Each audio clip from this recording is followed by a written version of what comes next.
كنت متردد جدا قبل ما اقرر ان احكي القصه دي، لاني لما سمعتها من صاحبها قلت اكيد دي تاليف او خيال علمي، ولكن لما اقسم لي انها حقيقيه بكل اللي حصل فيها قلت يبقى لازم احكيها لكم ونشوف تعليقاتكم، وهل ممكن الكلام ده يكون حقيقه ولا تاليف وحوارات. وقبل ما نبدا مش هينفع اقول لكم عن المكان ده فين ولا اسم صاحبي الحقيقي، لان دي كانت رغبته، بس عايز منكم شويه تفاعل عشان اقدر اكمل، لان حقيقي بتعب جدا في كل قصه بعملها، وبتعمد كل فيديو ان لازم يكون فيه معلومه حقيقيه تفيد كل الناس اللي بتتفرج، عشان بجانب الترفيه يكون المحتوى مفيد. فندوس اللايك الجامد ونتاكد من الاشتراك والمتابعه، ويلا بينا.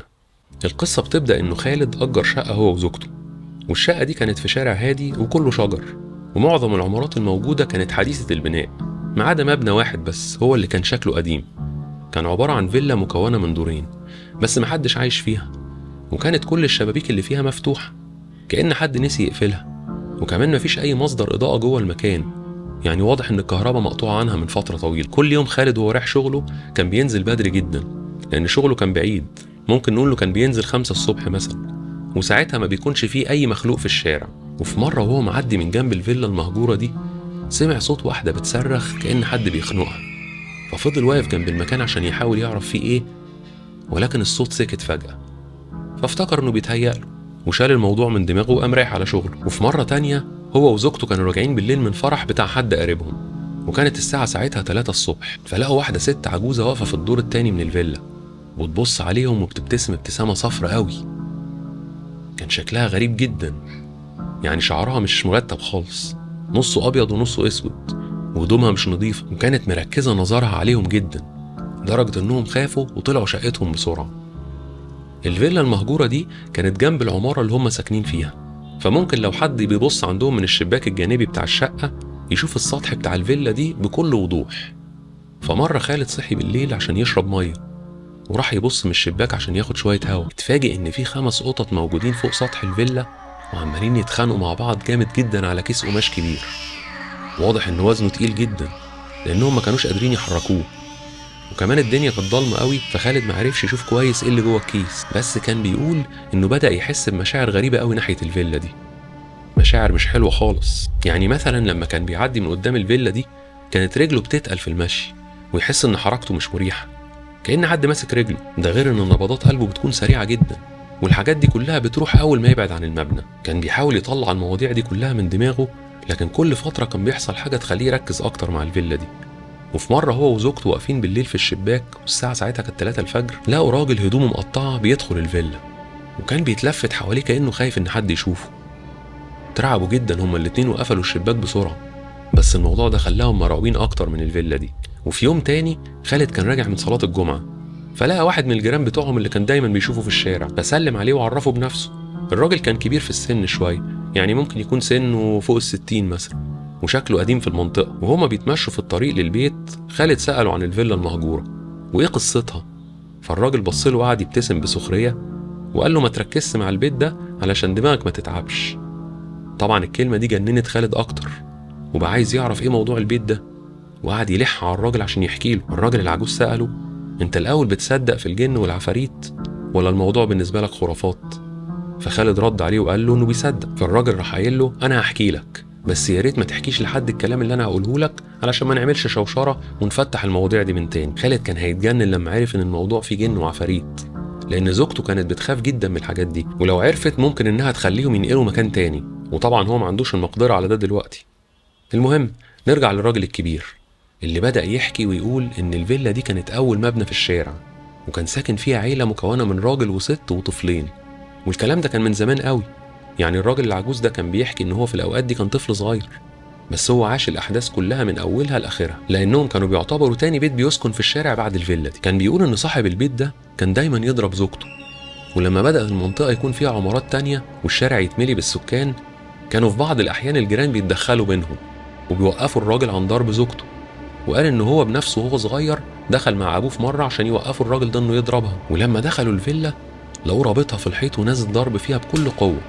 وقال ان المشهد ده مش قادر ينساه خالص، لان الست كانت غرقانه في دمها وبتصرخ بطريقه مرعبه، لدرجه ان ابوه ما قدرش يمسك نفسه واتخانق مع الراجل، وفي الاخر مسكوا في بعض وصاحب البيت طردهم. كمل كلامه بان في خناقه من الخناقات اللي بين الراجل وزوجته لقوا الست طالعه تجري من البيت وهي من غير حذاء، وكانت بتصرخ وتقول الحقوني. في نفس الوقت كان جوزها خارج من البيت بيجري وراها وفي ايده سكينه عليها دم، وكمان كان بيقول ان الناس دي كانت غريبة جدا. يعني مثلا لما كانت زوجته تقابل الست دي في الشارع ما كانتش تسلم عليها، ولو الست دي شافت اي حد ماشي جنبها كانت بتجري بسرعة جدا وتحاول تمشي على الناحية التانية بحيث ان محدش يحاول يكلمها. وفجأة العيلة دي كلها اختفت تماما، والبيت بقى فاضي وشبابيكه مفتوحة من ساعتها. وطبعا لان محدش يعرف الناس دي اهلهم فين ولا عمرهم شافوا حد جه زارهم، فما كانش حد عارف ايه اللي حصل لهم. وكمان الراجل كان من النوع اللي ما كانش بيتكلم مع حد في الشارع، وكان ممكن تكلمه ما يردش عليك. ولكن في مرة ماسورة مية انفجرت جوه الفيلا دي، والماسورة دي كانت الوصلة ما بينهم وبين البيت اللي وراهم،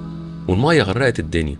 فالسكان اللي عايشين في البيت اللي وراهم كان لازم يدخلوا الفيلا عشان يوقفوا المية، ولأن الناس أصحاب الفيلا ملهمش قرايب ولا حد يعرف عنهم حاجة، فاضطر الجيران إن هم يكسروا الباب عشان يصلحوا العطل، لأن المية كانت قوية جدا ولازم يتم إصلاح الماسورة فورا وإلا المنطقة كلها هتغرق. بس لما الناس دخلت البيت كانت المفاجأة الصادمة.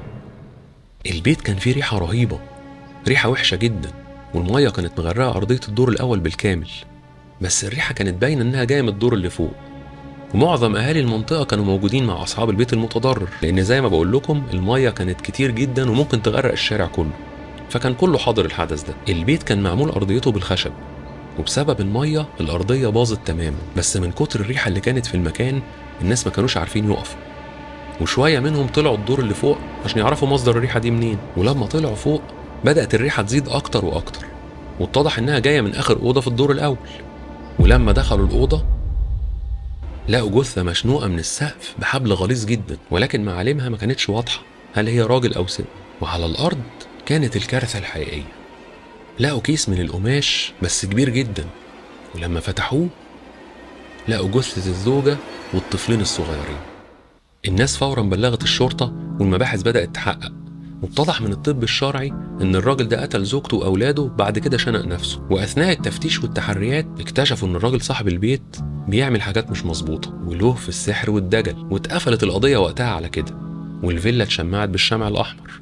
واليومنا ده ما شفناش حد تبعهم جه يسال عليهم. بس كده يا سيدي، هي دي كل القصه. هنا الراجل العجوز كان خلص كلامه واخد وعد من خالد انه مش هيقول لحد القصه دي. وعايز اقول لكم ان صاحبي هو بيحكي لي الكلام ده كنت حاسس ان الفيلم رعب اجنبي، ولكن الأحداث اللي جاية هي الرعب الحقيقي.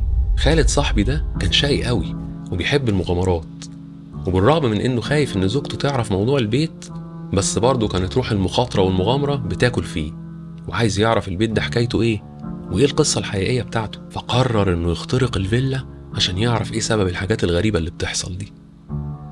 اتصل بأعز 2 أصحابه، حسن وعماد. طبعا الأسماء دي مش حقيقية زي ما اتفقنا. المهم قال لهم انه عايزهم في موضوع مهم جدا، واتقابلوا مع بعض على القهوه اللي بيقعدوا عليها على طول. وراح حكى لهم عن الموضوع بتاع البيت وانه عايز يعرف ايه القصه ومحتاجهم يدخلوا معاه عشان ما يكونش لوحده. فوافقوا على طول لانهم كانوا صحاب وطباعهم زي بعض بالظبط، بيعشقوا المغامرات وياما دخلوا اماكن مهجوره.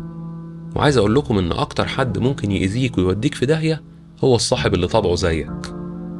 اتفقوا على انهم هيدخلوا الفيلا المهجوره الساعه 3 بالليل عشان تكون كل الناس نامت والدنيا تكون هادية، وبدأوا يحضروا الحاجات اللي هيحتاجوها عشان تساعدهم في الدخول، يعني العدد والمفكات والكشافات، لأن زي ما قلنا قبل كده إن البيت المهجور ده مفهوش كهرباء أصلا وضلمة تماما. وجه اليوم اللي اتفقوا عليه وخالد استنى لما زوجته نامت وراح نازل يستنى حسن وعماد على باب الفيلا المهجورة. وبعد نص ساعة ظهر حسن لوحده وقال له ان عماد حصل له حادثه جامده جدا واتنقل على المستشفى، وهو جاي بس عشان يقول له انهم ياجلوا موضوع الدخول للبيت لحد ما يطمنوا على عماد. ولكن خالد رفض بشده وزاد اصراره اكتر على الدخول، وقال لحسن ان لو ما دخلش معاه هيدخل لوحده. انتوا عارفين ساعات بيكون عندك 2 اصحاب والاتنين درجه معزتهم عندك واحده، بس في واحد فيهم بيكون شبهك قوي وكانه توأم روحك وبيفهمك من غير ما تتعب نفسك. اهو حسن هو الواحد ده بالنسبه لخالد، فوافق على كلامه على طول وبدأوا يدخلوا المكان. الباب كان مقفول بس بقفل أي كلام، فاتفتح بسرعة جدا معاهم وبدأوا يتجولوا في الدور الأرضي اللي كان كله تراب من النوع اللي بقاله سنين، بيبقى تراب ناعم شوية. بالرغم إنهم كانوا مشغلين الكشافات اللي معاهم وماشيين جنب بعض قوي، بس كانوا خايفين. المكان كان ضلمة جدا، بس كان في أوضة طالع منها نور وبابها موارب شوية، فراحوا عليها يمكن يلاقوا أي حاجة. وأول ما دخلوا من باب الأوضة لقوا حد قاعد على المكتب وماسك سيجارة، وراح باصص لهم بسخرية وكان شكله واضح جدا. وفجأة اختفى تماما واللمبة اللي كانت جنبه طفت. استغربوا جدا من الموقف ده لأن هما الاتنين شافوه بعينيهم، يعني مش بيتهيأ لهم. وكمان بعد ما اللمبة طفت المكان رجع ضلم تاني، والكشافات اللي معاهم هي اللي منوراه. هنا بدأ القلق يدخل عليهم، وبقوا يبصوا لبعض بصات معناها يلا نمشي من هنا. وهما بيستكشفوا الأوضة لقوا إن الراجل اللي كان قاعد على المكتب ده كان قدامه كتاب، وكان واضح إنه كان بيقرأ فيه لأن الكتاب كان مفتوح. فخالد مسك الكتاب وقعد يتصفحه. لقى كتاب عادي خالص، كلام مكتوب بالعربي وفيه شرح عن علوم الطاقة الكونية، وفي فقرات كانت بتتكلم عن القوة الداخلية للإنسان، وإن ممكن القوة دي تخلي البني آدم يعمل حاجات البني آدم العادي ما يقدرش يعملها. قعد خالد يفر في الصفحات لحد ما بدأت اللغة تبقى غير مفهومة، بس بالحروف العربية برضه. كان بيحاول بصعوبة يقرأ الكلام المكتوب، ولكن تركيب الحروف كان صعب جدا انك تعرف تنطقها. بس كان حاسس ان في حاجة بتشد انه يقراها. وفجأة حس ان في حد بيتحرك حواليه، وان الارض بتتهز هزة خفيفة، بس كل شوية الهزة دي بتزيد.